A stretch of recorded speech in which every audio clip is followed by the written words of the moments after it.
Okay, what is going on, everybody? And today I'm here with another Juggernaut retro review. And today I'm going to be doing WWE Backlash 2007. So we go all the way back to April 29th, 2007.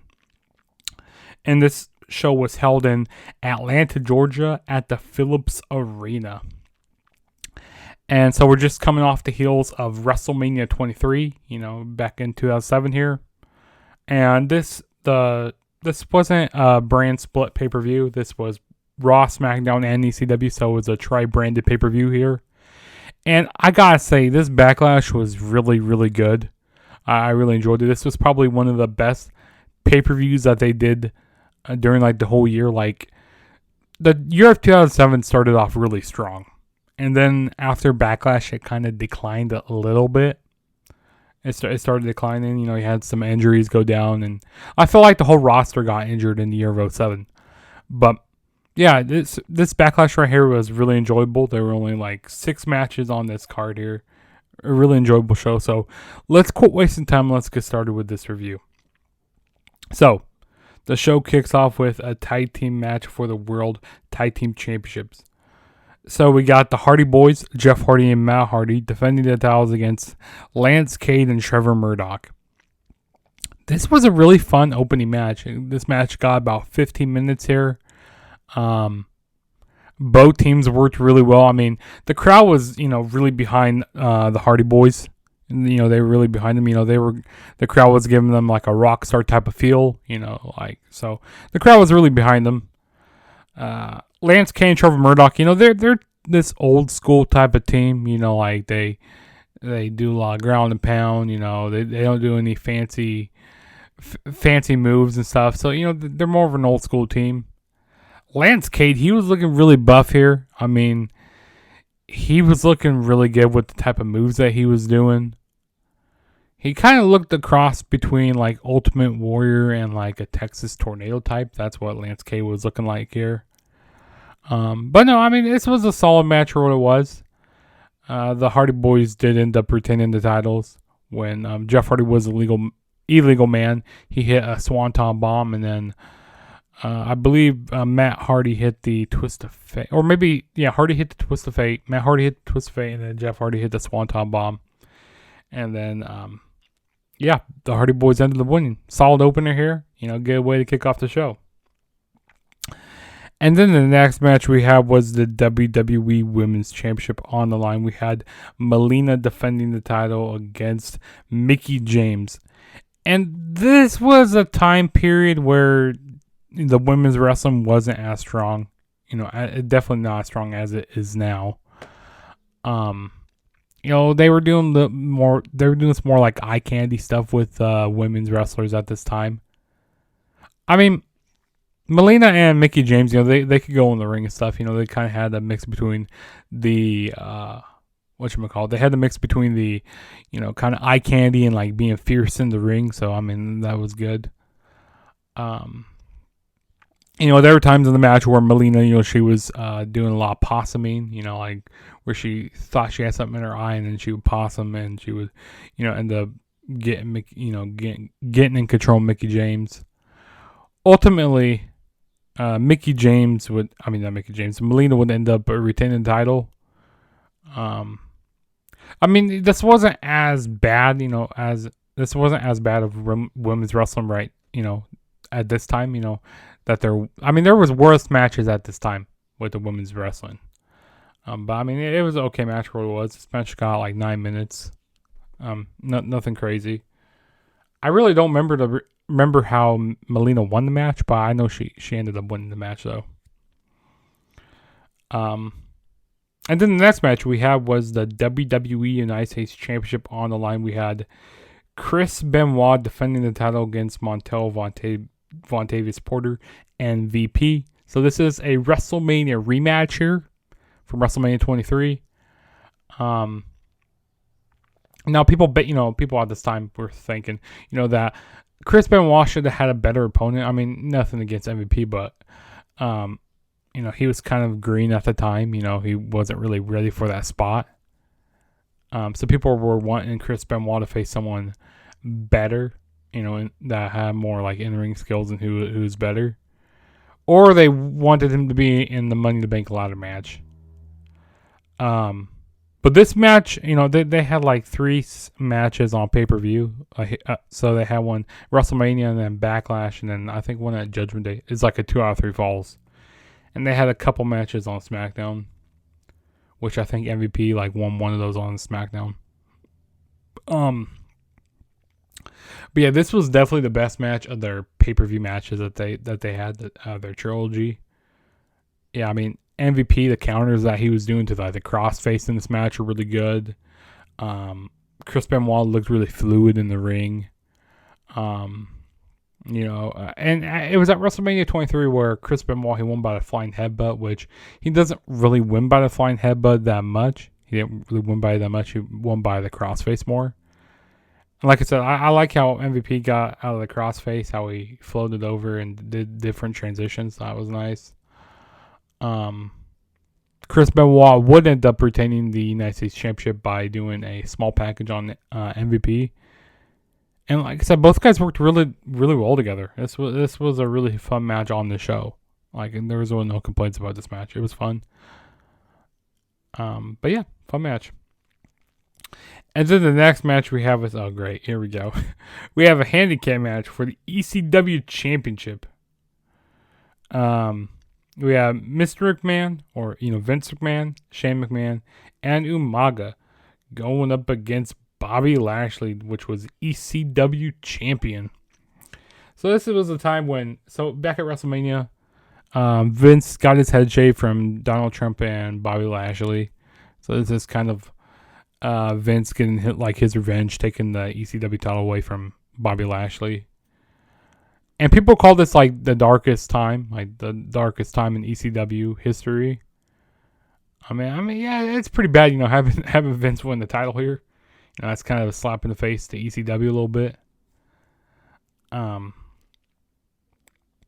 yeah, this is kind of, Vince getting his revenge on what happened at WrestleMania with him getting his head shaved. And this is when Vince was wearing a do-rag at this point. Do-rag Vince. That corny stuff that he was doing, that cringy stuff that he was doing. I never forget the time when he did that promo with John Cena and he called him the N-word. I can never forget that.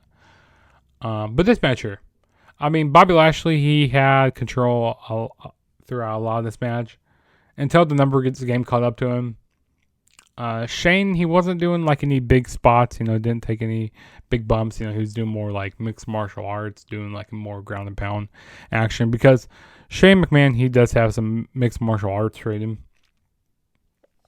And Umaga, he had a few splashes off the top rope. And then Vince, finally, the only time that Vince got in the ring is when, they had advantage. And there were times throughout there was one thing that Bobby Lashley was missing, which it was emotion and stuff. Because Vince tried to bring it out of him, but it was just so hard to bring emotion out of Bobby Lashley. And people compared him a lot to Brock Lesnar. With this whole entrance that he does and how he jumps onto the ring apron. People, he's the black Brock Lesnar. But yeah, I mean, yeah, the numbers game caught up to Bobby Lashley here. Vince pinned Bobby Lashley to become the new ECW champion. And Vince just goes around gloating. And yeah, it's just... This was the darkest, as they were saying on commentary, this was the darkest time in ECW history.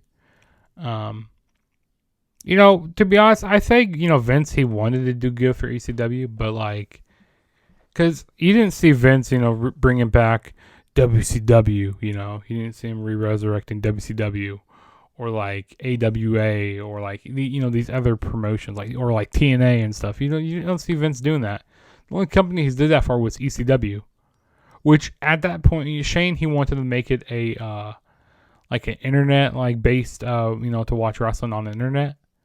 But Vince, he wanted to make it a third brand, which fell flat on its face. I mean, it was going good for a little bit, when RVD, he won the W Championship. Vince had a lot of trust in him, but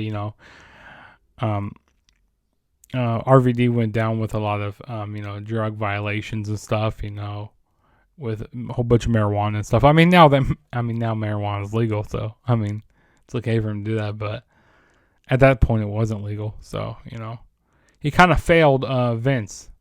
So, this is kind of what I guess ECW gets in, with him taking the title, I guess. I don't know. But yeah, Vince won the ECW Championship here. I wasn't a big fan of this at all. And then the next match we had was another rematch from WrestleMania. We had a last man standing match for the World Heavyweight Championship. We had the Undertaker defending the title against Batista. Like I said, this was a last man standing match. This match was definitely a lot better than the WrestleMania match. The WrestleMania match was really good, but I tell you what, the Undertaker, he looked like he was in great shape here. I tell you what, the Undertaker brought the best out of Batista here. This is some of the best work that Batista's ever done. And it kind of looked like Batista was going to do a heel turn, at this time. Looks like he was going to turn heel, but, they didn't want to turn him heel till, 2009 when he did his feud with, Rey Mysterio and, John Cena. They wanted to milk it out as much as possible. But no, this match was awesome. This didn't seem like any other typical last man standing match where, they're just waiting for the big moment, waiting for the big spot, to do the 10 count. No, I thought there were many great, many big spots in this match. Like when Undertaker did a leg drop off through the announce table. When Undertaker, when Batista got up after, the Tombstone Pile Driver. All the spine busters that Batista was doing, because out of frustration couldn't keep Undertaker down. The spears were looking nice. Yeah, you didn't want to have Batista lose twice. Then again, you didn't want to have Undertaker drop the title yet. So the best thing to do was for them to do a draw here, which it made the fans, happy. You didn't have, or it made the fans, happy here. So they were fighting at the top of the stage. Undertaker's getting ready to do the tombstone on the stage, but Batista does a spear off the stage into some tech stuff and pyrotechnics that they go exploding. And the three things for the swinging hooks, the things fall. So that was a really cool spot. Yeah, so Undertaker and Batista ends up going to a draw. They can't get up for the count of 10, so it ends up being a draw. So the Undertaker retains. And then the Undertaker, he got injured around this time as well, which was unfortunate because, like I said, he was in great shape. So it's unfortunate he got injured. And like I said, this brought the best stuff out of Batista here. This is some of the best work that Batista's ever done, which it was enjoyable here. But yeah, fun match. I really enjoyed it. And then the next match we had was a Fatal 4-Way match for the WWE Championship, and this was the main event. So we had John Cena defending the title against Randy Orton, Edge, and Shawn Michaels. This was a really fun Fatal 4-Way match. If you like multi-man Fatal 4-Way matches here, you're going to really love this Fatal 4-Way match if you've never seen it. There's so many nice counters to finishers here, not some nice double team moves in this match. This match was fun. This match was fun altogether. I enjoyed watching this match. So right at the beginning of the match, we had Randy Orton and Edge. They kind of formed an alliance, rated RKO. They formed an alliance. And then so did Cena and Shawn Michaels, kind of carrying their momentum and carrying their chemistry. They kept doing that. And they were also tag team champions during this time. Well, I think they lost them, but yeah, they were tag team champions around this time.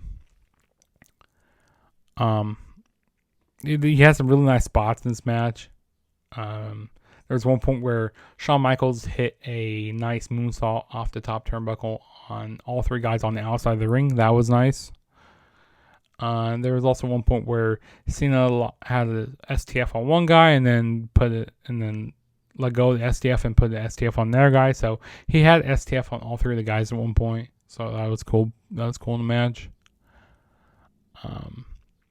Some nice different double team moves. He has some really nice spots in this match, I gotta say. But I really love the ending. The ending sequence was really nice in this match. So Orton, he was getting ready to go for a RKO. And then Cena reverses that, and then Edge spears Randy Orton. And then Cena hits an FU, or an attitude adjustment, whatever you want to call it, hits an FU onto Edge. And then Shawn Michaels, Sweet Chin Music's John Cena, and then Cena falls onto Randy Orton. And then the referee does the 1, 2, 3. And still, the WWE champion is John Cena. I just really love the ending sequence, with all the guys hitting their finishers. Like, that was really nicely played out. Like, I don't think I've ever seen that before in WWE. I don't think I've seen it like that before. And, like, Shawn Michaels, after he hit the Sweet Chin Music, he fell over. Like, because I think he got injured around this time also. Like I said, a lot of the roster in 07, it's unfortunate. Like, they were getting injured and stuff. People were dropping like flies on this roster. But yeah, Cena ended up retaining. He was still getting cheered a little bit. He was still getting cheered quite a bit at this point. But then again, he was starting to get a little heat on himself. It was like fun heat. It wasn't any like bad heat, or anything. But yeah, it was a really fun, enjoyable match. Really awesome. So Cena retained here. But yeah, that was the main event for Backlash 2007. So that was my review, guys. Overall, I definitely recommend checking out this pay-per-view. If you guys never seen it, go on Peacock or the WWE Network. Check it out. Really enjoyable. If I had to pick one match for you guys to go check out, I think it would definitely be the main event. Definitely check out the main event. Also, check out the Last Man Standing match. That match was fun. Even check out the Chris Benoit and MVP match. That match was another fun match on here. But yeah, those three matches I would definitely recommend checking out if you haven't checked out the show already. And also, don't forget to hit that subscribe button on my YouTube channel. This is the first time ever checking out my channel. Also, hit that like button. Go down in the comments to let me know what videos you guys want to see in the future. And also turn on the notification bell to be notified every time I make a new video. And also go follow me on all my social media platforms. Go follow me on Twitter and Instagram at TheTrueJSB. Once again, it's at TheTrueJSB. And go subscribe to all the channels down below in the description. Go subscribe to all those channels. Like the Flag Zone, Kicking It with Leo, all those channels. Go subscribe to them. And the Instant Classic Wrestling Podcast. But yeah, some videos I got coming up in the future for you guys here. Probably later on this week. I got my Backlash 2008 review. So stay tuned for that. I'm going to be reviewing that show. As well as I'm going to be reviewing 2009 eventually. But yeah, my next video that I will be doing is Backlash 2008. So stay tuned for that review. But this is your boy Juggernaut saying peace out. And I will catch you guys in my next video whenever that may be.